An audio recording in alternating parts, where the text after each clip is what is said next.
করুণাময় রোনারে জয়নাল তুমি জয়নাল ময়রনা হায়রে তুমি জয়নাল ময়রনা তুমি জয়নাল মারা গেলে নবীর বংশ থাকবে না মোহর আমার নবী অগ্রিম বলে দিলেন ও উম্মুল ফজল আমার ফাতেমা একটা পুত্র সন্তান ভূমিষ্ঠ করবে আমার ফাতেমা পুত্র সন্তান ভূমিষ্ঠ হওয়ার পরে সর্বপ্রথম তোমার কোলে দেবে ফাওয়ালাদাত ফাতিমাতুল হুসাইন এবার উম্মুল ফজল বলেন সত্যি সত্যি আমার নবী যা বললেন আমার নবীর কথা অনুযায়ী কিছুদিনের মধ্যে ফাতেমা পুত্র সন্তান অর্থাৎ হুসাইনকে ভূমিষ্ঠ করলো হযরত হুসাইন রাদিয়াল্লাহু তাআলা আনহু যখন জন্মগ্রহণ করলো হযরত উম্মুল ফজল রাদিয়াল্লাহু তাআলা আনহার কোলে দেওয়া হলো কোলে দেওয়ার সাথে সাথে উম্মুল ফজল কই আমি আর কাউরে দেখাইব না সরাসরি নবীর দরবারে فدخلت على رسول الله صلى الله عليه وسلم আবার নবীর কোলে দাখিল হয়ে গেল দাখিল হওয়ার পরে এবার আমার নবীর কোলে সরাসরি তুলে দিল ইমামে হোসেন রাদিয়াল্লাহু তাআলা নুকে যখন নবীর কোলে তুলে দিল উম্মুল ফজল রাদিয়াল্লাহু তাআলা আনহা বলে ফাইদা আইনা রাসূলুল্লাহ সাল্লাল্লাহু আলাইহি ওয়াসাল্লাম তুহরিকুনা দুমুআ আমি তাকায়া দেখলাম আমার নবীর নূরের চোখ দিয়া ঝরঝর করে ঝর্ণার মতো পানি পড়তে লাগলো আমি বললাম ফাকালাত ইয়া নবী আল্লাহ বিআবি আনতা উম্মি মালাক ইয়া রাসূলুল্লাহ আমি উম্মুল ফজলের মা এবং বাবা আপনার কদমে কুরবান গো নবী ইয়া রাসূলুল্লাহ আপনার চোখের পানি কারণ জানতে চাই গো নবী আপনার নাতি হইছে এত সুন্দর ফুটফুটে সন্তান যেটা মদিনার বুকে আমি আর কোনোদিন দেখি নাই হুসাইনের মতো সুন্দর বালক ইয়া রাসূলুল্লাহ এমন সুন্দর নাতি আপনার কোলে দিলাম আপনার তো খুশি হওয়ার কথা আপনার চোখ দিয়া পানি কেন গো নবী আমার নবীকে ক্বালাতানি জিবরাইল আলাইহিস সালাতু ওয়াস সালাম জিবরাইল আসলো আখবিরনি আমারে খবর দিল ইন্না উম্মতি সাতাকতুলু ইবনি হাদা ইয়া রাসূলুল্লাহ আনন্দের সাথে নাতি কোলে নিলেন আমার আল্লাহ খবর পাঠাইছে গো নবী ইন্না উম্মতি নিশ্চয় আপনার উম্মতেরা সাতাকতুলু তারে কতল করবে ইবনে হাজা যে সন্তান আপনার কোলে আর জোরে বলেন না সুবহানাল্লাহ আমার নবী ডাক দেয়া কই উম্মুল ফজল রে আমি যা দেখি তোমরা তা দেখো না আমি যা শুনি তোমরা তা শোনো না এই দেখো জিবরাইল আমার হাতের মধ্যে ওই জায়গায় যেই জায়গাটা কারবালা বলা হয় ওই কারবালার মাটি এই না জিবরাইল আমি নবীর হাতে দিল আর জোরে বলেন রে উম্মুল ফজল রে কারবালার মাটি আমার হাতে ওই কারবালার মাটিটা আমার নবীর একজন বিবি ছিলেন ও হযরত উম্মে সালমা রাদিয়াল্লাহু তাআলা আনহা ওনার হাতে আমার নবী এই মাটিটা অর্পণ করলেন এবং বললেন 10 মুহররমের দিন যখন তুমি তাকায়া দেখবা ওই মাটিটা লাল হয়ে গেছে ওই দিন বুঝবা আমার হুসাইন কারবালার ময়দানে শহীদ হয়ে গেছে এ বেঈমানের দল তারা বলো কোরআন হাদিসে কারবালার কথা নাই এই হাদিস কোথায় থেকে আমি কি বানায় আনলাম নাকি ওটা মেশকাতের হাদিস দালাইলুন নবুয়তের মধ্যে ইমাম বাইহাকি নকল করেছে আমার নবী শুধু কারবালার কথাই বলে নাই আমার নবী কারবালার মাটিটা জিবরাইলের হাতের মাধ্যমে আল্লাহ তাআলা নবীর হাতে পাঠাইলেন ওই মাটি আমার নবী উম্মে সালমা রাদিয়াল্লাহু তাআলা আনহার হাতে দিলেন এখন প্রশ্ন থেইকা যায় আমার নবী কেন আম্মা জান আয়েশার হাতে দেয় নাই অন্যান্য বিবিরা ছিলেন ওনাদের হাতে কেন দেয় নাই আমার নবী ভালো কইরাই জানে 61 হিজরির মধ্যে ওই আয়েশা বেঁচে থাকবে না অন্যান্য বিবিরা বেঁচে থাকবে না হযরত উম্মুল ফজল হযরত সালমা রাদিয়াল্লাহু তাআলা আনহা বেঁচে থাকবে এই জন্য আমার নবী তার হাতে দিলেন আর বললেন এই মাটির দিকে তাকায়া থাকবা যেই দিন মাটি লাল হবে সেই দিন আমার হুসাইন শহীদ হবে এ বেঈমানের দল এই কারবালার কথা স্মরণ কইরা আমার নবী কাঁদলেন সুবহানাল্লাহ বলবেন। এই কারবালার কথা এটা আমার বানানো কথা না, হাদিসের কথা। হাদিসের কথা উম্মুল ফজল কয় আমি নিজের চোখে দেখলাম আমার নবী কাঁদতেছিলেন। কিসের জন্য? কারবালার কথাই স্মরণ। আমার নবী কারবালার কথা স্মরণ কইরা চোখের পানি জড়াইলো। উম্মুল ফজল চোখের পানি জড়াইলো, সাহাবায়ে কেরাম নবীর চোখের পানি দেখে পানি জড়াইলো। ও মিয়া কারবালার কথা স্মরণ কইরা চোখের পানি জড়ানো। আজকে নতুন ফতোয়া দিয়া দেই, নতুন কথা শোনায়া দেই, ভালো কইরা যাই না রাখো। ওই কারবালার কথা স্মরণ কইরা ইমামে হুসাইন রাদিয়াল্লাহু তাআলা আনহুর কথা স্মরণ কইরা চোখের পানি ফালানো, এটা আমার নবীর সুন্নাত। আর রাসূল বলেন আল্লাহু আকবার। এই বেঈমানের ঢাল ভালো করে ফতোয়া জেনে নাও। যারা ফতোয়াবাজি করো শুধু ইমামে হুসাইনকে মহব্বতের কারণে চোখের পানি ঝরানো না, এটা ঝরানো হচ্ছে আমার নবীর সুন্নাত। আজকে দিয়া দিলাম, পারলে এটাকে খণ্ডানোর চেষ্টা করো। বারে করে বলেন আল্লাহু আকবার। শুধু মহব্বতের কারণে আমরা পানি ঝরাই না, এটা নবীর সুন্নাত। আজকে ভালো করে যাই না, নাও রেকর্ড হচ্ছে, এটা নেটে যাবে। পৃথিবীর সমস্ত আলিমকে আমি চ্যালেঞ্জ করে দিলাম, এটা ভালো করে জেনে রাখো। ইমামে হুসাইনের মহব্বতের চোখের পানি ঝরানো, এটা নবীর সুন্নাত, হাদিস থেকে পাইলাম। এর আগে কোনোদিন এভাবে শক্ত করে বলি নাই। কারণ হচ্ছে চারিদিক দিয়া একের পর এক একটা ফতোয়া ডেলিভারি দিচ্ছে, এক একটা ফতোয়া ডেলিভারি দিচ্ছে। আরে নতুন প্রজন্মের যে ছেলেরা আছে, পড়াশোনা যারা করতেছে, এদের মাথায় তো এগুলো ঘুরে। কথা বলেন, ঘুরে তো নাকি?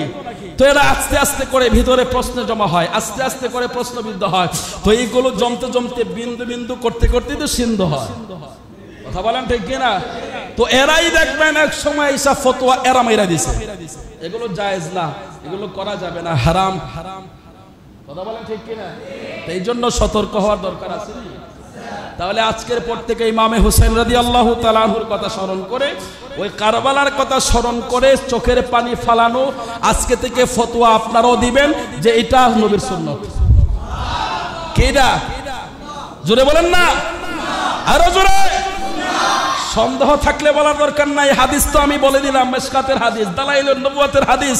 আমার নবী ওই কারবালার মাটি হাতে নিয়ে কান্না করছেন। তাহলে এটা কার সুন্নাত হলো? জোরে। নবীর একটা সুন্নাতকে কেউ যদি অস্বীকার করে সে কি মুসলমান? আরো জোরে বলেন মুসলমান। নামে মুসলমান থাকতে পারে কিন্তু সে মুসলমান না। কথা বলেন ঠিক কিনা?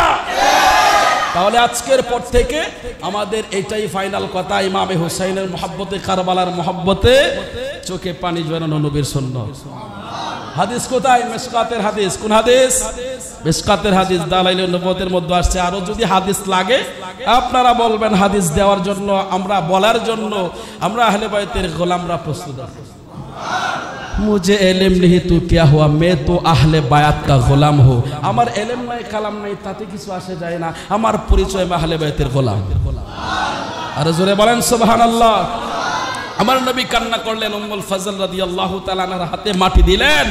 61 হিজরিতে হযরত উম্মুল ফজল রাদিয়াল্লাহু তাআলা আনহা বলেন, আমার নবী রহমতের নবী যেইভাবে বললেন, আমি ওই 10 মুহররম, প্রতি বছর মুহররমের মাস আসলে আমি ওই মাটির দিকে তাকায়া থাকতাম।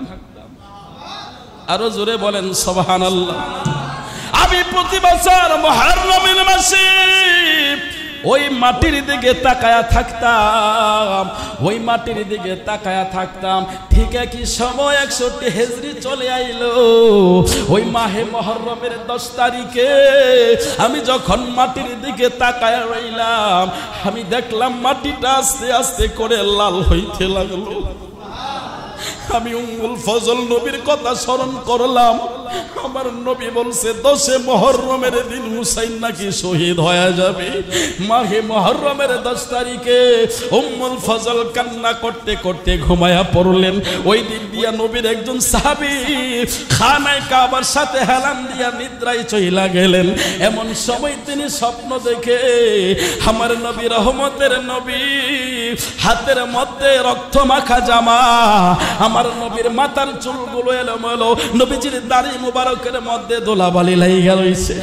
এমন সময় সাহাবী ডাক দিয়া কই ইয়া রাসূলুল্লাহ ইয়া হাবিবাল্লাহ নবী গো এমন পেরেশানিতে আমি কোনোদিন আপনাকে দেখি নাই গো নবী হাতের মধ্যে রক্ত লেগে রইল জামার মধ্যে রক্ত দাড়ির মধ্যে ধুলাবালি দেখা যায় গো নবী আমার নবী ওই সাহাবীরে ডাক দিয়া কই শুনছনি আমার হুসাইন কারবালার ময়দানে শহীদ হয়ে গেছে আমি কারবালা থেকে আসলাম আমার হুসাইনের রক্ত আমার জামার মধ্যে আমি মাখায়া নিলাম আমার হুসাইনের রক্ত আমার শরীরের মধ্যে মাইখা নিলাম আমি হুসাইনের কাছ থেকে আসলাম নবীর সাহাবী গুমতিকে ওইটা সাথে সাথে সমস্ত মক্কাবাসীকে জানাইল ও মক্কাবাসী খবর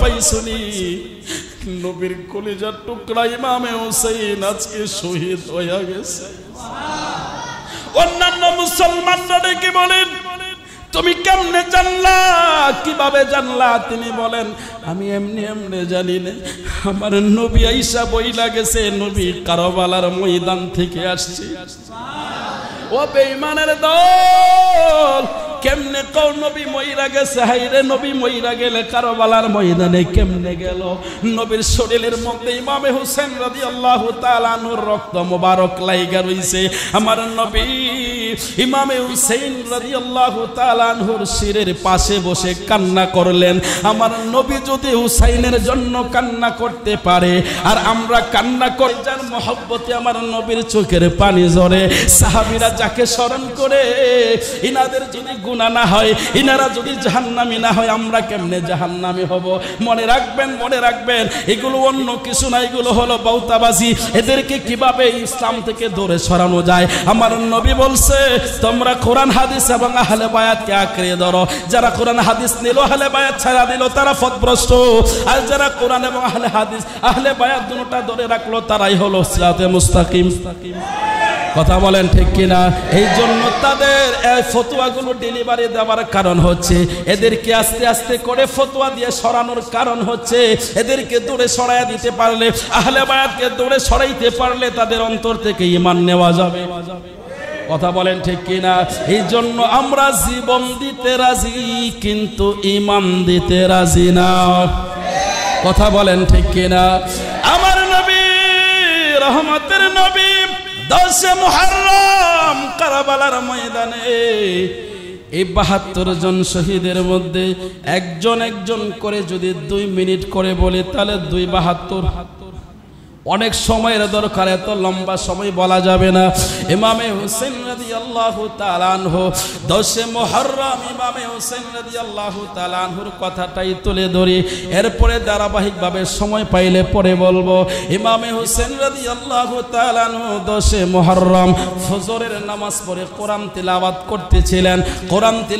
করতেছিলেন করা অবস্থায় ওই দিক দিয়ে ইয়াজিদের সৈন্যরা বারবার আহ্বান করতেছে হুসাইন যুদ্ধে আসো ইমামে হুসাইন রাদিয়াল্লাহু তাআলা আনহু নিজ থেকে কিছু বলে নাই কারণ ইমামে হুসাইন জানে যখন আমার নবী ইশারা দিব তখন আমাকে যেতে হবে ইমামে হুসাইন অনেক লম্বা সময় ধরে ইমামে হুসাইনকে বারবার যখন বলা হচ্ছে ও মিয়া 10 দিনের ক্ষুধার্ত 10 দিনের প্রাণীর তৃষ্ণা ইমামে হুসাইন দুর্বল শরীর নিয়ে যখন যুদ্ধের পোশাকগুলো গায়ে দিতেছিলেন ইমামে হুসাইন রাদিয়াল্লাহু তাআলা আনহু জুলফিকার তলোয়ারটা যখন হাতে নিলেন যখন যুদ্ধের পোশাক পরিধান করা শেষ হয়ে গেল এমন সময় জয়নাল আবদিন দেখে বলে আব্বা আমার ভাই হুসাইন আমার ভাই কাসেম তো শহীদ হয়ে গেল হুর শহীদ হয়ে গেল আব্বা শহীদ হয়ে গেল আমার ভাই আলী আসগর শহীদ হয়ে গেল আমার কলিজার টুকরা ছোট ভাই আলী আসগর তীর খায়া শহীদ হইল ও বাবা আমি তো এখনো বেঁচে আছি আমাকে যুদ্ধের ময়দানে যেতে দেন আমি যুদ্ধের ময়দানে যাব ইমামে হুসাইন রাদিয়াল্লাহু তাআলা আনহু বলে জয়নাল রে ও জয়নাল তোমার যাবার জন্য আমার নবীর তরফ থেকে অনুমতি নাই আর জোরে বলেন না আল্লাহু আকবার ময়রনা রে জয়নাল তুমি জয়নাল ময়রনা হায়রে